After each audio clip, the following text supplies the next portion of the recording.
Sa pahag ng Panginoon, buong bayan ngayon nagtitipon upang pagsaluhan ang kaligtasan, handog ng Diyos sa tanan.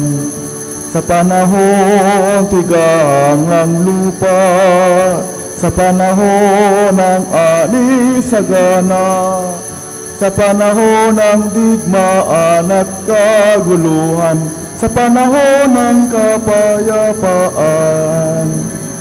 Sa pahag ng Panginoon, buong bayan ngayon nagtitipon upang pagsaluhan ang kaligtasan, handog ng Diyos sa tanan. Upang pagsaluhan ang kaligtasan, handog ng Diyos sa tanan. In the name of the Father, and of the Son, and of the Holy Spirit. Amen. The Lord be with you. And with your spirit.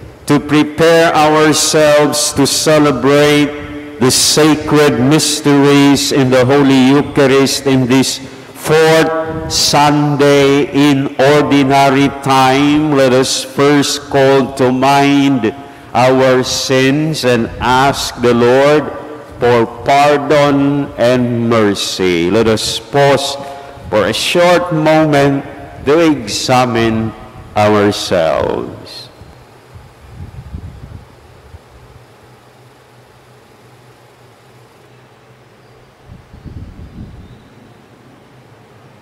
Lord, have mercy. Lord, have mercy. Christ, have mercy. Christ, have mercy. Lord, have mercy. Lord, have mercy. May Almighty God have mercy on us, forgive us our sins, and bring us to everlasting life.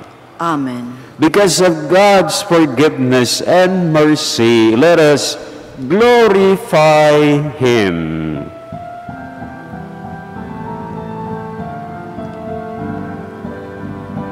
Luwalhati sa Diyos sa kaitaasan,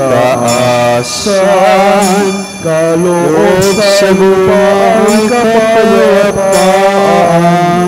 Pinupuri ka, ipinagdarama, sinasamba ka namin sa dakila mong kaluwalhatian. Panginoon naming Diyos, Hari ng langit, Amang makapangyarihan, Panginoong Jesucristo, buktong anak ng Diyos, Kordero ng Ama. Ikaw nag-aalis ng mga kasalanan ng sanlibutan. Tanggapin mo ang aming kahilingan. Ikaw nalalulog sa kanan ng Ama. Maawa ka sa amin. Ikaw lamang ang banal, Panginoong Jesucristo, kasama ng Espiritu, sa luwalhati ng Ama. Amen. Amen. Amen. Amen.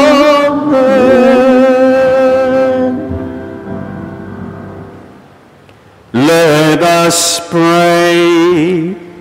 Oh, grant us, Lord God our Father, that we may honor you with all our mind and love everyone in truth of heart, through our Lord Jesus Christ, your Son, who lives and reigns with you in the unity of the Holy Spirit, one God forever and ever.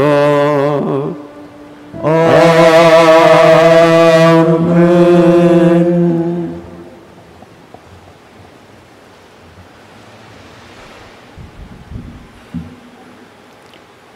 A reading from the book of the prophet Zephaniah.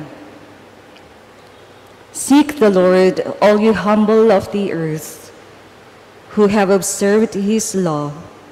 Seek justice, seek humility. Perhaps you may be sheltered on the day of the Lord's anger. But I will leave as a remnant in your midst, a people humble and lowly, who shall take refuge in the name of the Lord, the remnant of Israel. They shall do no wrong and speak no lies, nor shall there be found in their mouths a deceitful tongue.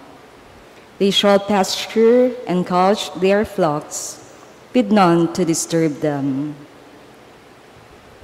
The word of the Lord. Thanks be to God. Blessed are the poor in spirit, the kingdom of heaven is theirs.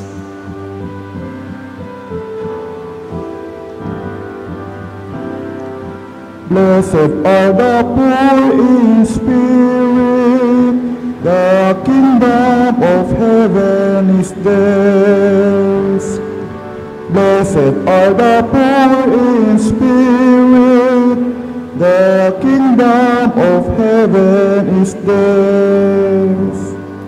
The Lord keeps faith forever, secures justice for the oppressed, gives food to the hungry. The Lord sets captives free. Blessed are the poor in spirit, the kingdom of heaven is theirs. The Lord gives sight to the blind. The Lord raises up those who were bowed down. The Lord loves the just. The Lord protects the strangers. Blessed are the poor in spirit, the kingdom of heaven is theirs. The fatherless and the widow the Lord sustains, but the way of the wicked he thwarts. The Lord shall reign forever, your God, O Zion, through all generations. Alleluia. Blessed are the poor in spirit, the kingdom of heaven is theirs. Blessed are the poor in spirit, the kingdom of heaven is theirs. A reading from the first letter of St. Paul to the Corinthians. Consider your own calling, brothers and sisters. Not many of you were wise by human standards. Not many were powerful. Not many were of noble birth. Rather, God chose the foolish of the world to shame the wise. And God chose the weak of the world to shame the strong. And God chose the lowly and despised of the world, those who count for nothing, to reduce to nothing those who are something, so that no human being might boast before God. It is due to him that you are in Christ Jesus, who became for us wisdom from God, as well as righteousness, sanctification, and redemption, so that, as it is written, whoever boasts should boast in the Lord. The word of the Lord. Thanks be to God.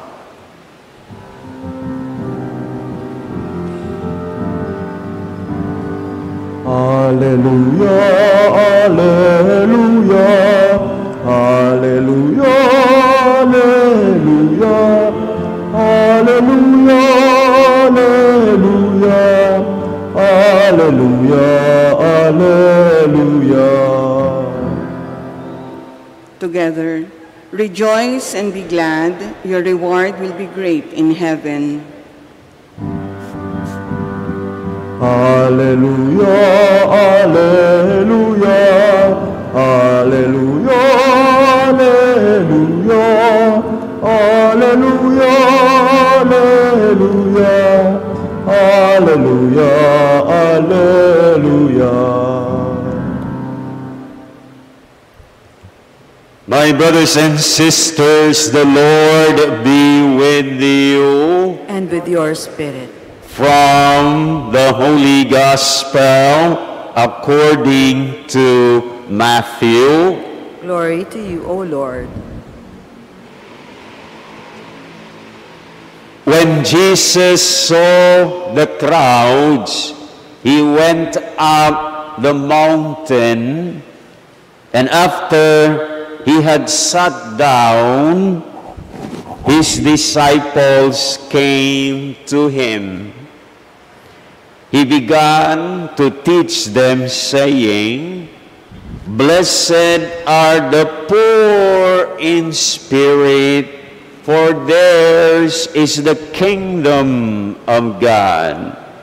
Blessed are they who mourn, for they will be comforted. Blessed are the meek, for they will inherit the land. Blessed are they who hunger and thirst for righteousness, for they will be satisfied. Blessed are the merciful, for they will be shown mercy.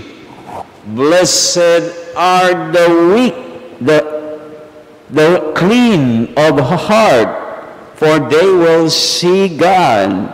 Blessed are the peacemakers, for they will be called children of God. Blessed are they who are persecuted for the sake of righteousness, for theirs is the kingdom of heaven. Blessed are you when they insult you and persecute you and utter every kind of evil against you falsely because of me. Rejoice and be glad, for your reward will be great in heaven. My brothers and sisters, the good news of our salvation. Praise to you, Lord Jesus Christ. Magandang umaga po sa inyong lahat. Alin po ba ang gusto natin na tayo ay ipagmamalaki o tayo ay ikahihiya? Alin? Ipagmamalaki. Siyempre, ayaw nating tayo ay ikahihiya.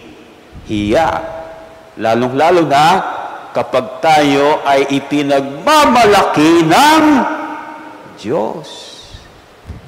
Kaya ang tanong, sino-sino ba ang ipinagmamalaki ng Diyos? Ang mga pagbasa sa linggong ito, ika-4 na linggo ng karaniwang panahon, ang unang pagbasa ay mula sa aklat ni Propeta Sephaniah o sa Tagalog, Sophonias. Ang ikalawang pagbasa mula sa unang sulat ni Apostol San Pablo sa mga taga-Korinto, at ang ating ebanghelyo ay ayon kay San Mateo.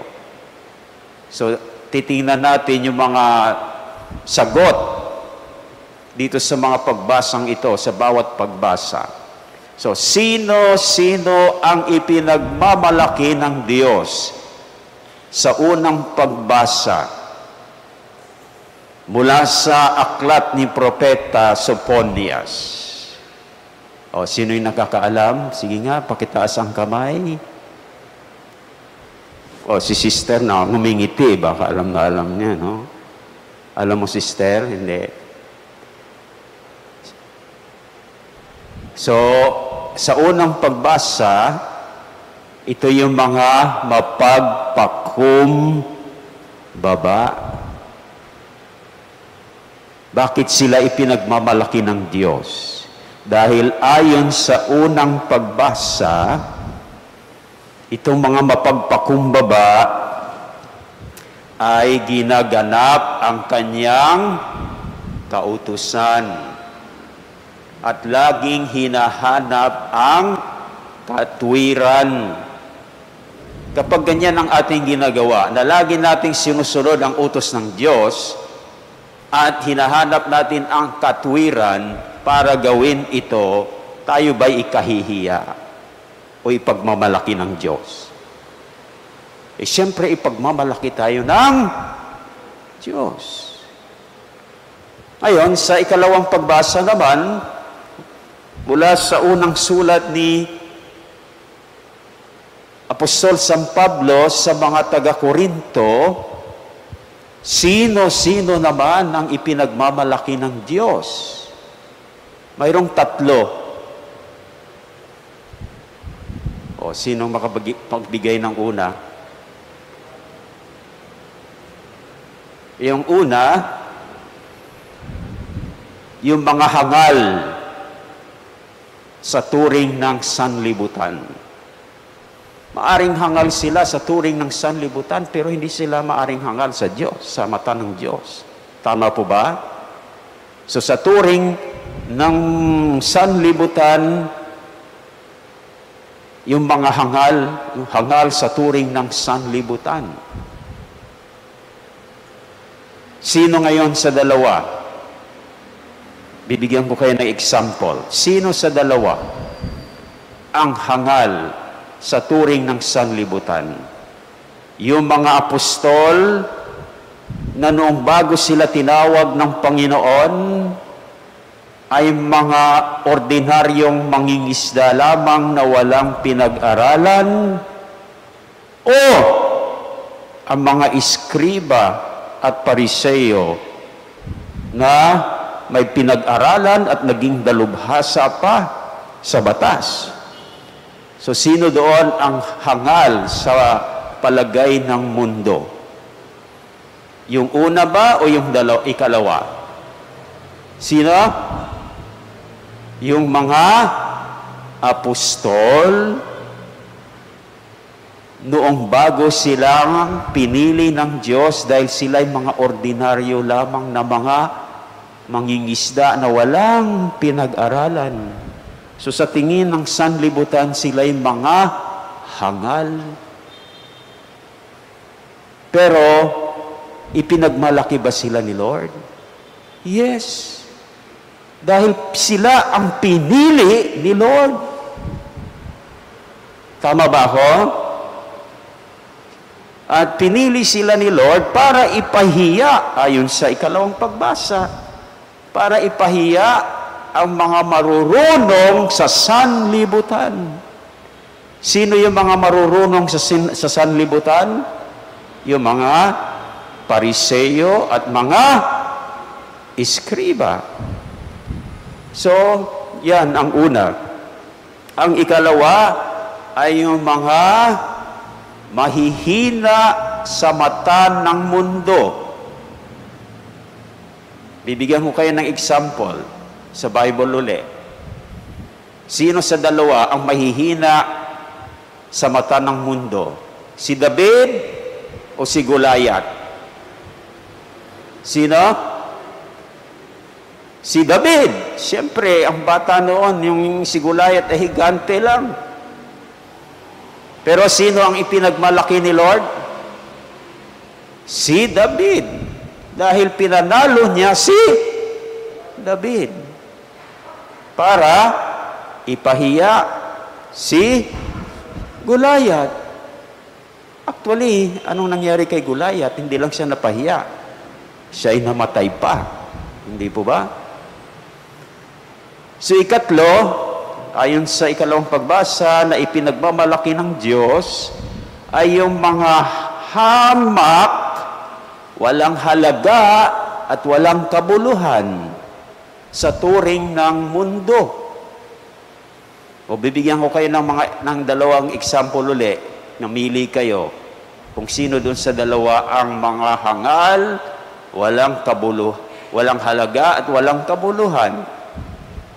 Yung mga Hudyo na naging alipin sa Ehipto o ang Pharaoh of Egypt na ginawa silang mga alipin.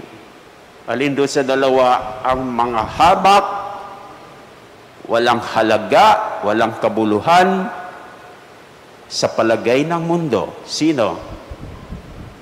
Sino?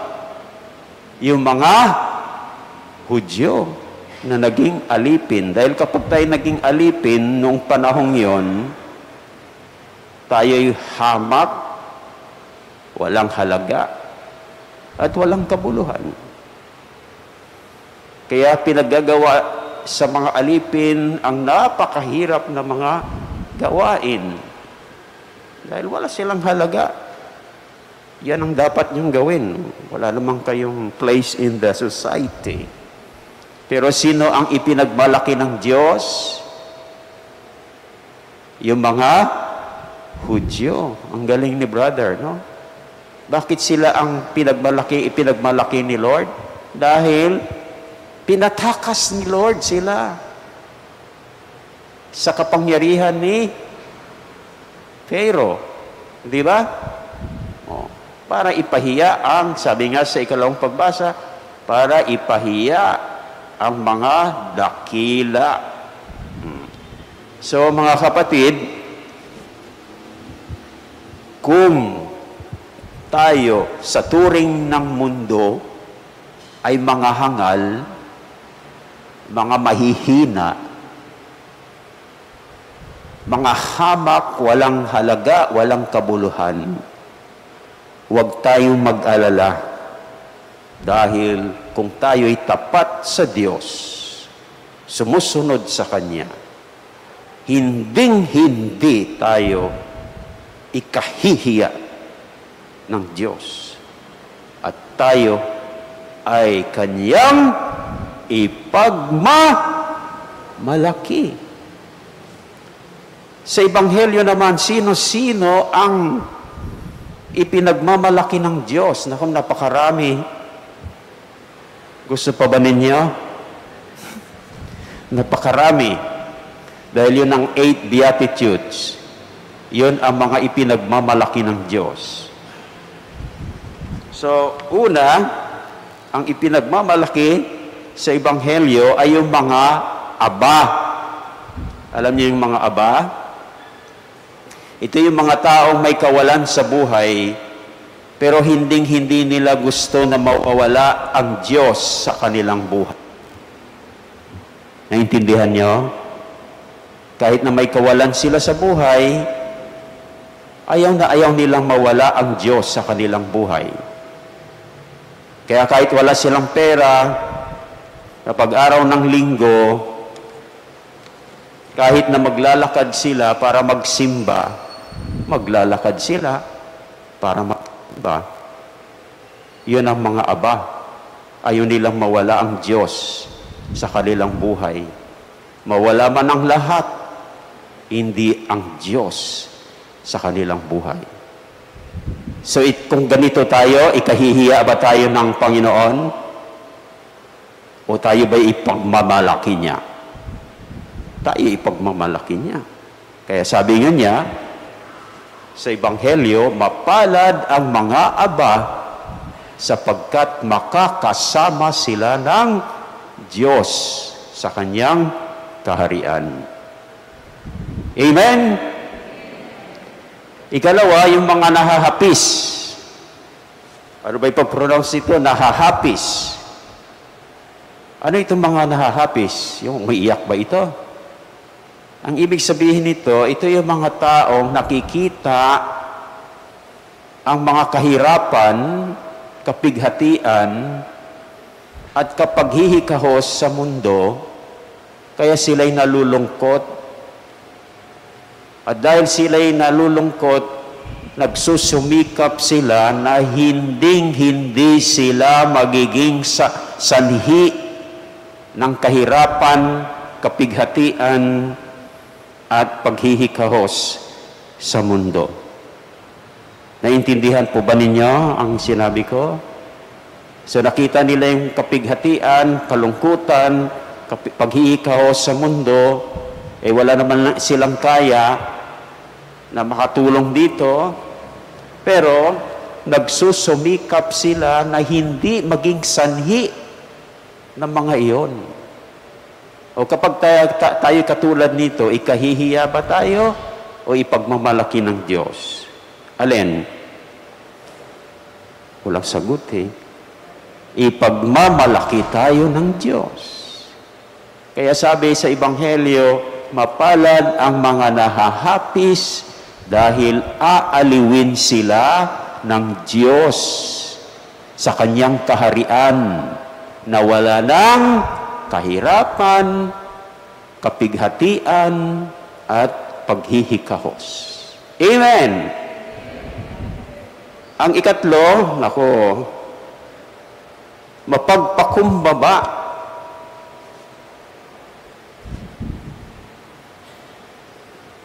Paano masasabi na tayo mapagpakumbaba?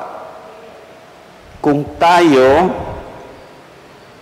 ay handang tanggapin ang ating pagkakamali at tayo'y bukas sa pagbabago. Hindi sapat na tanggapin lang natin ang ating pagkakamali. Tama? Tinanggap mo nga yung pagkakamali mo, hindi ka naman nagbago. So, kailangan magbago. Kapag ganito tayo, siyempre, hindi tayo ikahihiya ng Diyos.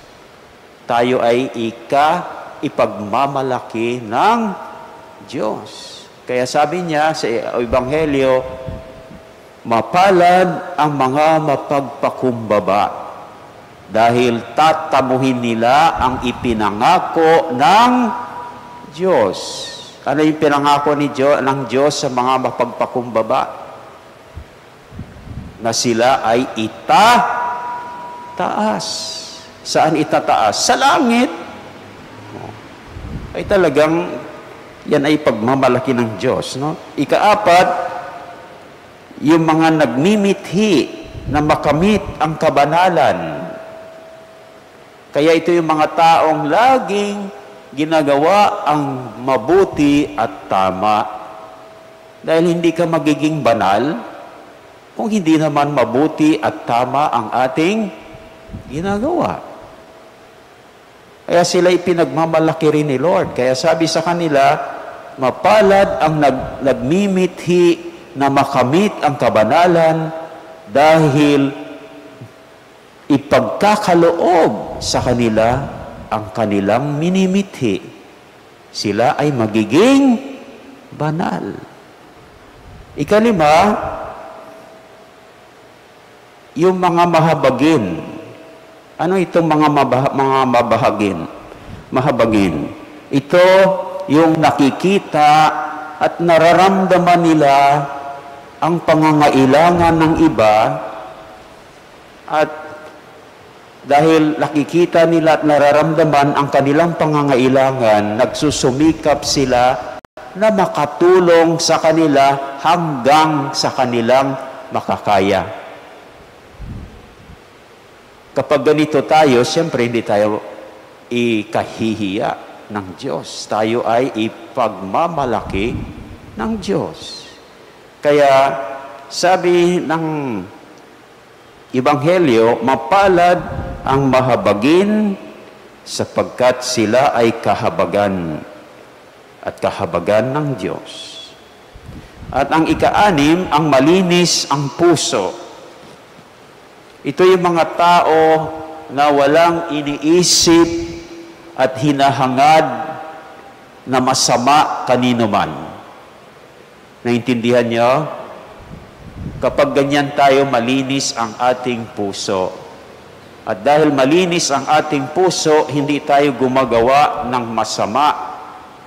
Dahil ang gawa naman, nagsisimula yan sa isip at paghahangad. Pero kung wala naman tayong iniisip at hinahangad na masama, ay hindi tayo gagawa ng masama. Kapag ganun tayo, hindi naman tayo ikahihiyan ng Panginoon. Tayo ay ipagmamalaki ng Panginoon. Kaya sabi ng Panginoon sa Ebanghelyo, mapalad ang malinis ang puso dahil makikita nila ang Diyos. O nakikita ba ninyo ang Diyos? Dahil kapag hindi natin nakikita ang Diyos, hindi malinis ang ating puso. Siyempre, makikita natin ang Diyos sa ating panalangin. Tuwing tayo nananalangin, nakikita natin ang Diyos. At ikapito, ang gumagawa ng daan tungo sa ikapagkakasundo. Ito yung mga taong ginagawa ang kaguluhan na magiging kapayapaan. Ayaw nila ng gulo. Kaya kung may gulo, inaayos nila para maging kapayapaan. At sila ay ipinagmamalaki ni Lord dahil sabi sa kanila, mapalad ang gumagawa ng daan tungo sa ikapagkakasundo dahil sila ay ituturing ng Diyos na kanyang mga anak. You see? Pag tayo mga peacemakers, tayo ay mga anak ng Diyos. At panghuli, ang mga pinag-uusig dahil sumusunod o sinusunod nila ang kalooban ng Diyos. Siyempre naman, ikahihiya ka ba ng Diyos dyan? Ay talagang ipagmamalaki ka. Kaya sabi sa Ebanghelyo, blessed, mapalad ang mga pinag-uusig dahil sinusunod nila ang kalooban ng Diyos sapagkat sila ay makakasama ng Diyos sa kanyang kaharian. So sa nakita nating mga ipinagmamalaki ng Diyos, sana naroon tayo.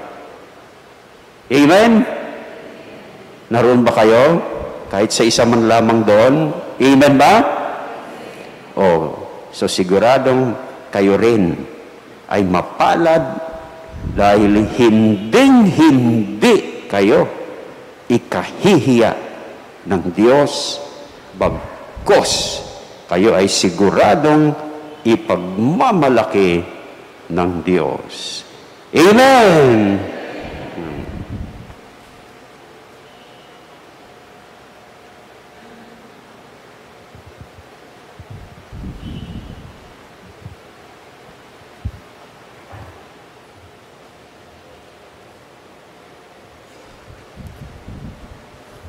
Let us now profess our faith. I believe in one God, the Father Almighty, maker of heaven and earth, of all things visible and invisible. I believe in one Lord Jesus Christ, the only begotten Son of God, born of the Father before all ages, God from God, light from light, true God from true God, begotten not made, consubstantial with the Father. Through him all things were made, for us men and for our salvation. And by the Holy Spirit was incarnate of the Virgin Mary, and became man. For our sake he was crucified under Pontius Pilate. He suffered death and was buried, and rose again on the third day, in accordance with the Scriptures. He ascended into heaven, and is seated at the right hand of the Father. He will come again in glory to judge the living and the dead, and his kingdom will have no end. I believe in the Holy Spirit, the Lord, the giver of life, who proceeds from the Father and the Son, who with the Father and the Son is adored and glorified. who has spoken through the prophets. I believe in one holy Catholic and Apostolic Church.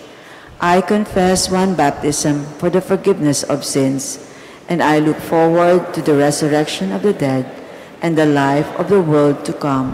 Amen. My brothers and sisters, as we rejoice for our great reward in heaven, let us also pray to God our Father for the grace to make present His kingdom here and now.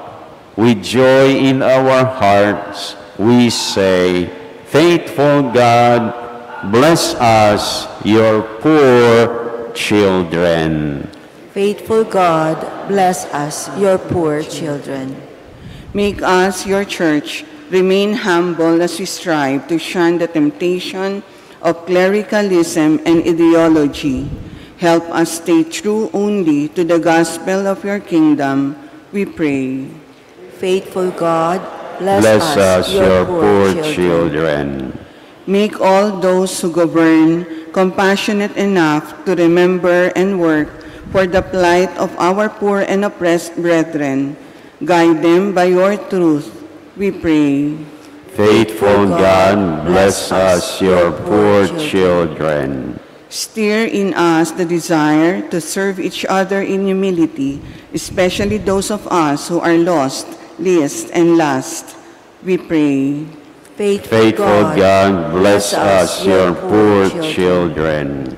Welcome our departed loved ones into your eternal embrace. Comfort those of us who were left mourning. We pray. Faithful God, bless us, your poor children. Let us pray for our personal intentions.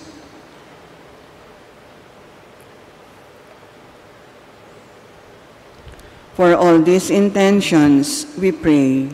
Faithful God, bless us, your poor children. Faithful Father, through, with, and in your Son, we rejoice and are glad, for in Him the kingdom is truly at hand.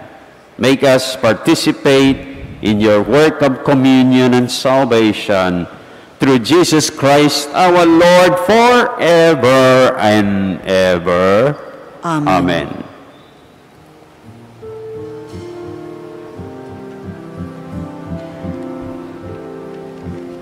Lord, we gather today in your house, we kneel down and pray. We ask for your mercy as we open our hearts to receive your forgiveness, O Lord. Lord, we lift up to you all these gifts we offer for your glory. We will eat this living bread, we will drink this saving cup, and feel your presence, O Lord. As we offer this bread, and as we bring you this wine, bless them, Lord Jesus, feed us now, give us life. Send us your Spirit, the source of our life, and together we will serve you with love. Pray, my brothers and sisters, that my sacrifice and yours may be acceptable to God, the Almighty Father. May the Lord accept the sacrifice at your hands for the praise and glory of his name, for our good and the good of all his holy church. O God, our Father, we bring to your altar these offerings of our service. Be pleased to receive them, we pray, and transform them into the sacrament of our redemption. Through Christ our Lord. Amen. The Lord be with you. And with your spirit. Lift up your hearts. We lift them up to the Lord. Let us give thanks to the Lord our God. It is right and just. It is truly right and just, our duty and our salvation, always and everywhere to give you thanks, Lord, Holy Father, Almighty and eternal God, through Christ our Lord. For by his birth he brought renewal to humanity's fallen state, and by his suffering canceled out our sins. By his rising from the dead, he has opened the way to eternal life, and by ascending to you, O Father, he has unlocked the gates of heaven. And so with a company of angels and saints, we sing the hymn of your praise as we acclaim.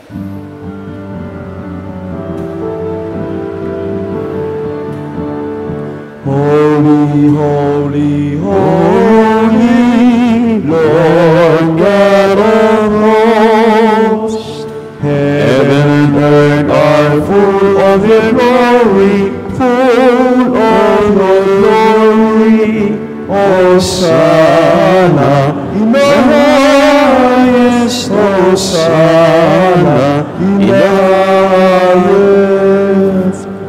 Blessed is he who comes in the name of the Lord. Hosanna in the highest, Hosanna in the highest, Hosanna in the highest, Hosanna in the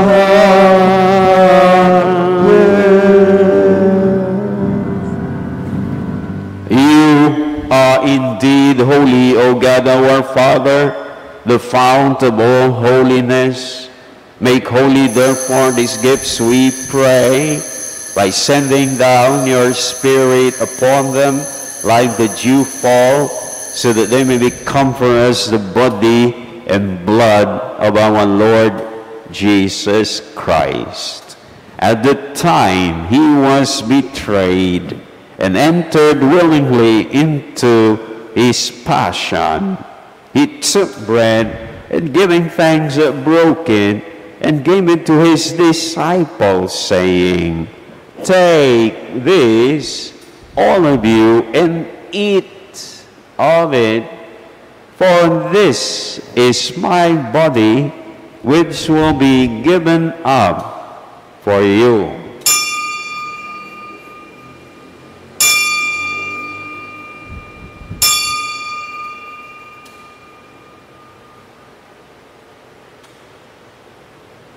In a similar way, when supper was ended, he took the chalice, and once more giving thanks, he gave it to his disciples, saying, "Take this, all of you, and drink from it. For this is the chalice of my blood, the blood of the new and eternal covenant, which will be poured out for you and for many for the forgiveness of sins. Do this in memory of me."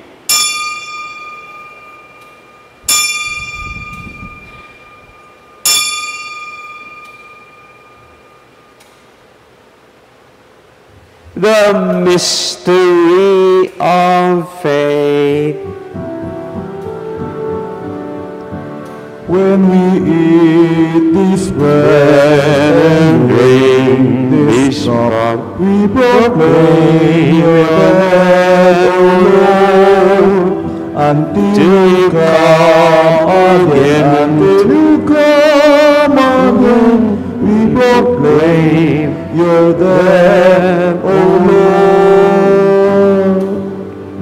Therefore, as we celebrate the memorial of his death and resurrection, we offer you, O God, our Father, the bread of life and the chalice of salvation, giving thanks that you have held us worthy to be in your presence and minister to you. Humbly we pray that partaking of the body and blood of Christ, we may be gathered into one by the Holy Spirit. Remember, O God, our Father, your church is spread throughout the world, and bring her to the fullness of charity, together with Francis, our Pope, Jose, our Archbishop, and all the clergy, all the religious, and all the laity. Remember also our brothers and sisters who have fallen asleep in the hope of the resurrection, and all who have died in your mercy. Welcome them into the light of your face. Have mercy on us all, we pray, that with the Blessed Virgin Mary, Mother of God, with Saint Joseph, her spouse, with the blessed apostle, Saint Andrew the apostle, and all the saints who have pleased you throughout the ages, we may merit to be co-heirs to eternal life, and may praise and glorify you through your Son, Jesus Christ. Through him and with him and in him, O God, Almighty Father, in the unity of the Holy Spirit, all glory and honor is yours forever and ever. Amen, amen, amen. As Jesus taught us, we now have the courage to pray to God our Father in heaven. Our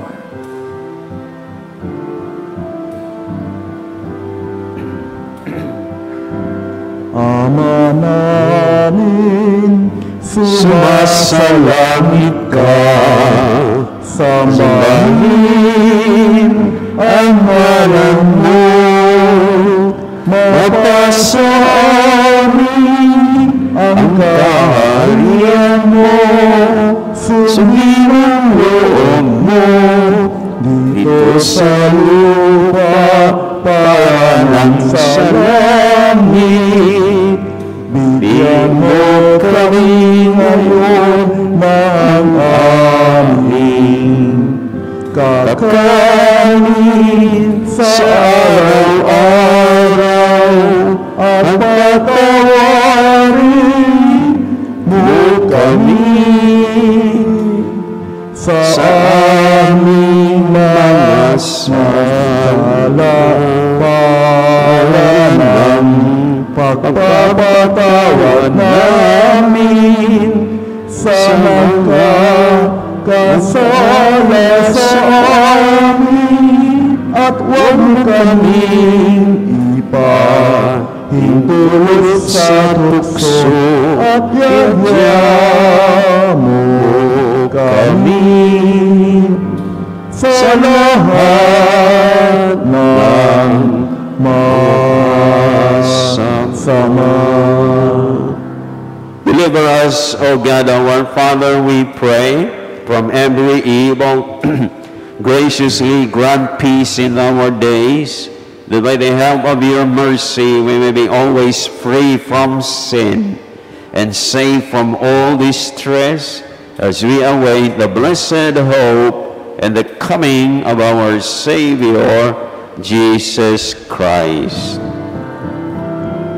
Sapagkat iyong kaharian at ang kapangyarihan at ang kapurihan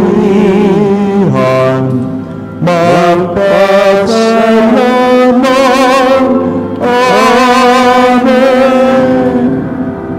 Lord Jesus Christ, who said to your apostles, "Peace I leave you, my peace I give you," look not on our sins, but on the faith of your church, and graciously grant her peace and unity in accordance with your will, who live forever and ever.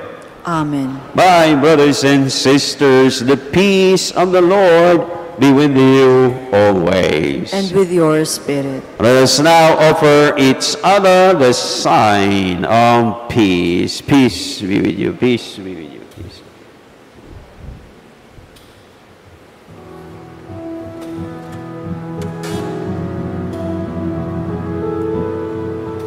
Lamb of God, you take away the sins of the world.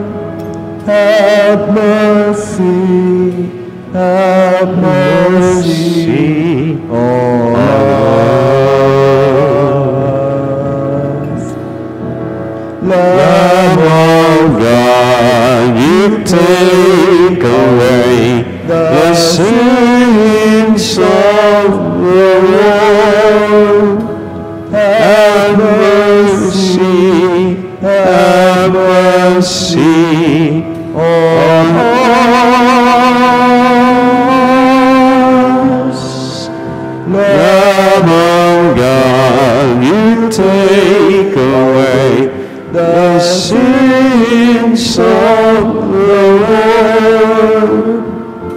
Grant us peace, grant us peace. My brothers and sisters, behold Jesus, the Lamb of God who takes away the sins of the world. Happy are you who are called to receive him. Lord, I am not worthy that you should enter under my roof, but only say the word, and my soul shall be healed. May Jesus bring all of us to everlasting life. Amen.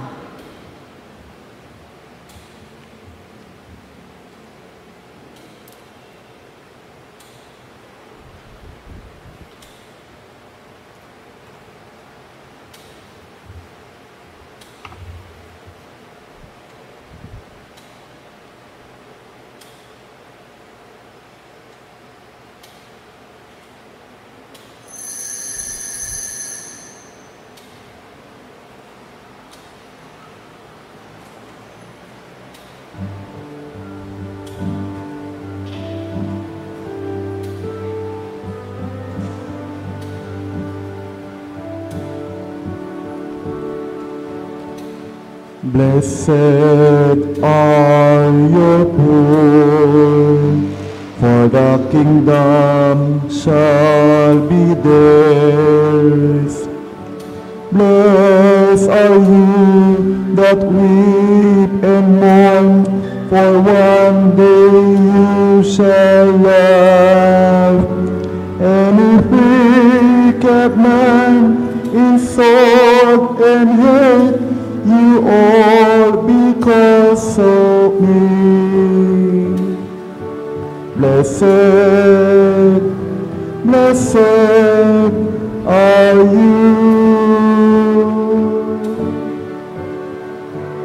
Be not afraid. I go before you always. Come, follow me, and I will give you rest. You shall cross the barren desert, but you shall not die of thirst. You shall wander far in safety, though you do not know the way. You shall speak your voice to foreign men, and they will understand. You shall see the face of God and live. Be not afraid.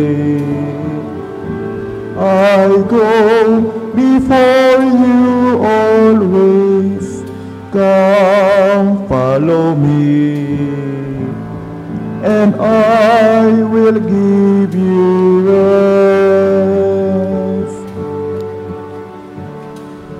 Blessed are your poor, for the kingdom shall be theirs.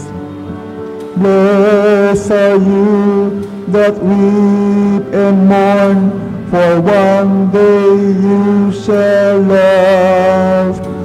And if wicked men insult and hate you all because of me, blessed, blessed are you.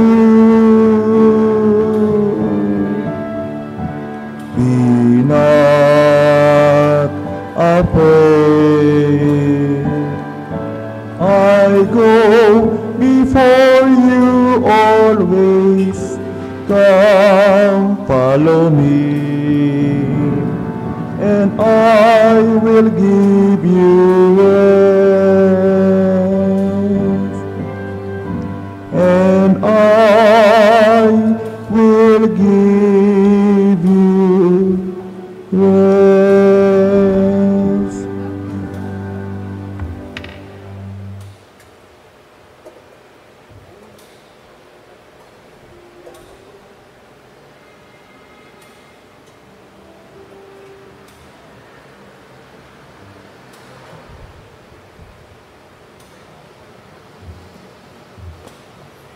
Let us pray.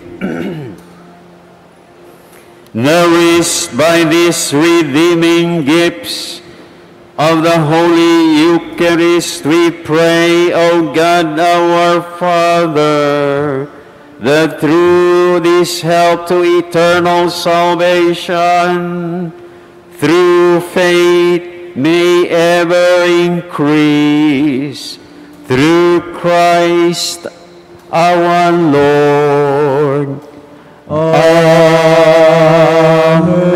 Amen. Please be seated for our parish announcements.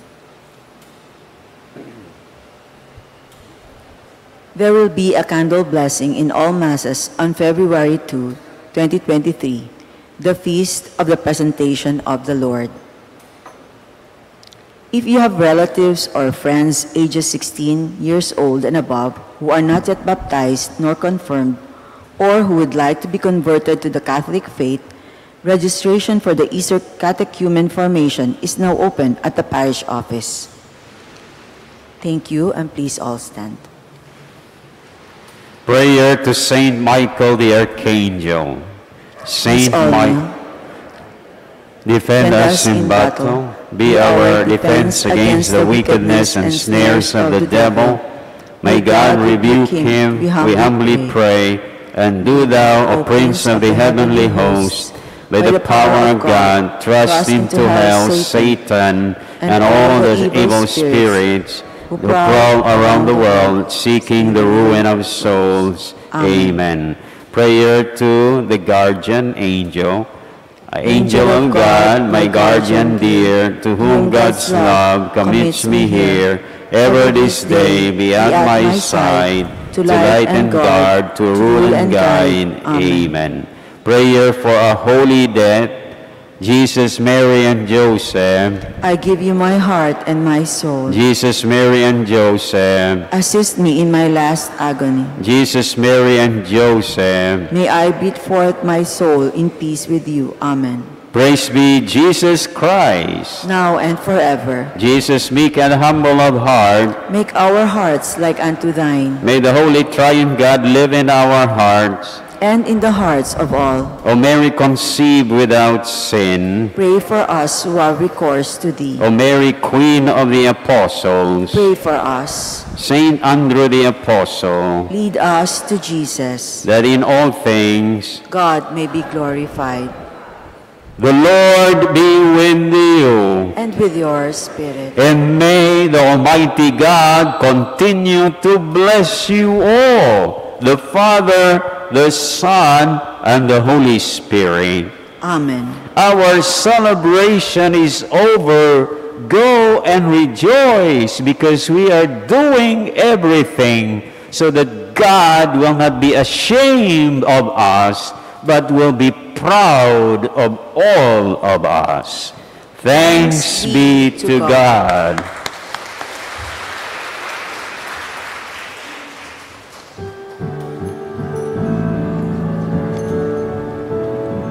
Humayon at ipahayag kanyang pagkalingat habag, isabuhay pag-ibig at katarungan, tanda ng kanyang kaharian.